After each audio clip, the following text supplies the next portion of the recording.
Good morning. Safety message for the week. Based on accidents, not following direction, not being held accountable, we're going to go back and talk about the basics of a right safety culture. Absolutely critical. You can ask yourself, are you doing it? So here we go.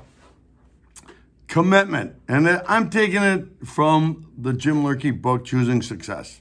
Proven over and over works if we do the things we say we're going to do. Number one, commitment.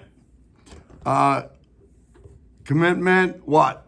There's two opinions from Pat Riley. Here's what he said regarding commitment. You're either in or you're out. There's no in between. So if you're wishy-washy, it don't work. What information you're going to get, you can use in your meetings. List 3 things that you're committed to in your daily life. Use it at work with your employees. Supervisors have to be committed to getting positive results.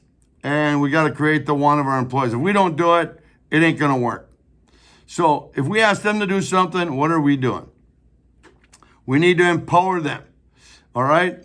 However, let's not forget there needs to be balanced personal accountability for all involved. Commitment. It is absolutely number one. Number 2, leading by example. Okay? You can't lead anyone else further than you have gone yourself. Where did you go? How are you committed? Are you totally committed? List 3 people you have either personally or professionally led you by example. What I want you to do is talk about within your department, you as a leader.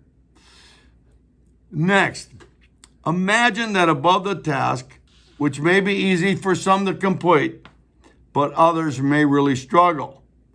Why is that some struggle? Well, possibly it is due to the fact that we are told multiple times a day to complete an action with no leadership, just unclear expectations. How many times do the people who are communicating their expectations to you actually have experience with what they're asking you to complete? For example, is it possible for those in administration in a company never to have worked a day as an hourly employee? Next, I'm sure you've worked for a boss in that same situation. When you did, were you given a list to follow from start to finish? Were you given a time limit? Were you given boundaries? Did your leader actually lead by example? If your boss led by example, did you take the knowledge and pass it on to someone else?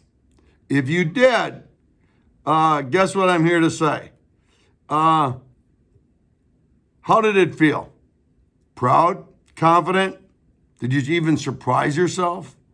If you didn't take the new experience and share it with another coworker, I guess that'd be reasonable too. Deliver praise in closing and recognition. Start, I appreciate you for wearing your personal protective equipment, being on time, bending, lifting, stretching, following work procedures. Do we even have work procedures, standard operating procedures, or what's called work instruction? Clarity, critical, especially for the small things a team does day in, day out. Personal protective equipment, the basics. Thank your employees often for the work that they do, even if they're not moving the financial needle. The old days, I can relate. In my life, it was an expectation what I told you to do. I don't need to reward you. I don't need to do this. I don't need to say thank you. Guess what? The real world, we do need that. It's important to have the right culture. That's my message for the week. Have a great and safe week.